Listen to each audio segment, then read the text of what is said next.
Hello friends, welcome back to our YouTube channel eSabak. Today we are here with a new tutorial that is nature of Indian federalism.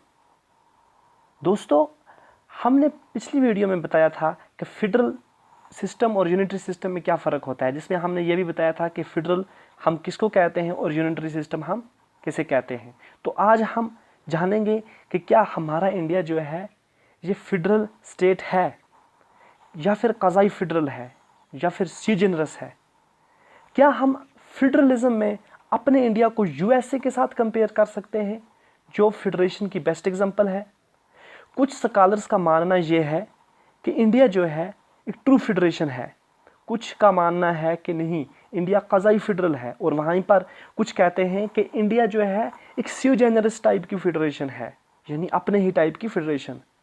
यहीं पर supreme court का फैसला आता है। Supreme court कहता है कि इंडियन कॉन्स्टिट्यूशन जो है ये फेडरलिज्म के नेचर पर बेस है। तो दोस्तों, हमारे पास 5 ऐसे मेजर करैक्टर आते हैं जिनके से हम पता लगा सकते हैं कि हमारा इंडिया जो है ये फेडरल स्टेट है। उनमें सबसे पहला जो है करैक्टर वो है डिवीजन और distribution of powers. Constitution of India ने क्लियरली डिमार्केट किए हैं powers between centre and state, यानी 3 लिस्ट के अंदर कॉन्स्टिट्यूशन ऑफ इंडिया ने पावर्स डिस्ट्रीब्यूट कर दिए हैं।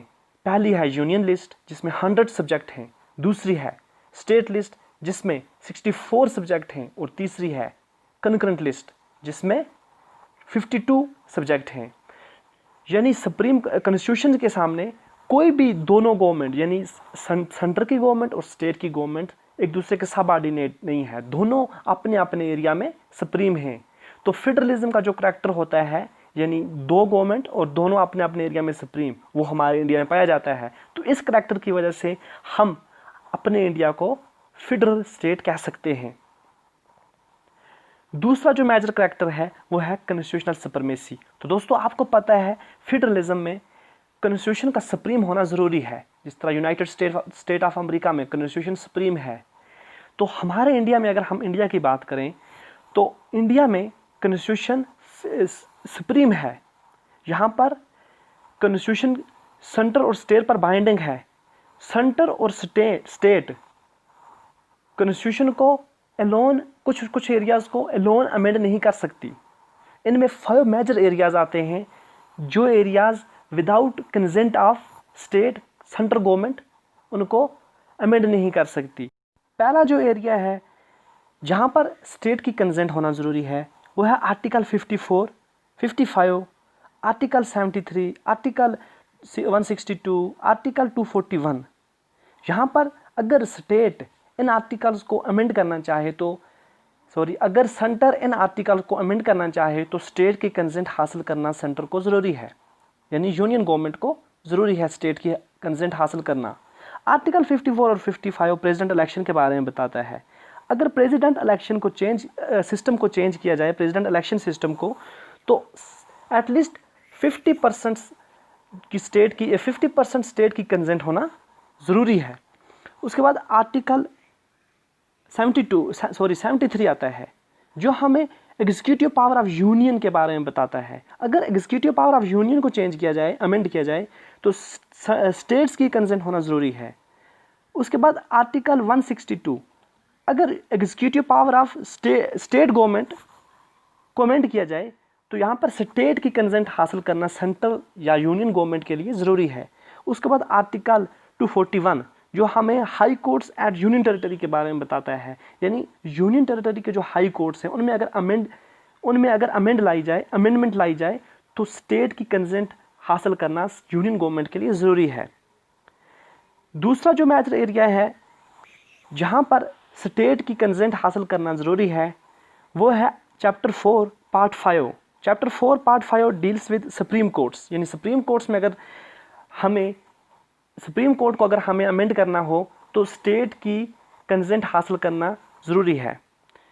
तीसरा जो एरिया है जहाँ पर स्टेट की कंसेंट होना ज़रूरी है वो है चैप्टर 5 ऑफ पार्ट 6, जो हमें हाई कोर्ट्स के बारे में बताता है। अगर हाई कोर्ट्स में अमेंडमेंट लाई जाए यूनियन गवर्नमेंट के द्वारा तो स्टेट की स्टेट गवर्नमेंट की कंसेंट होना ज़रूरी है।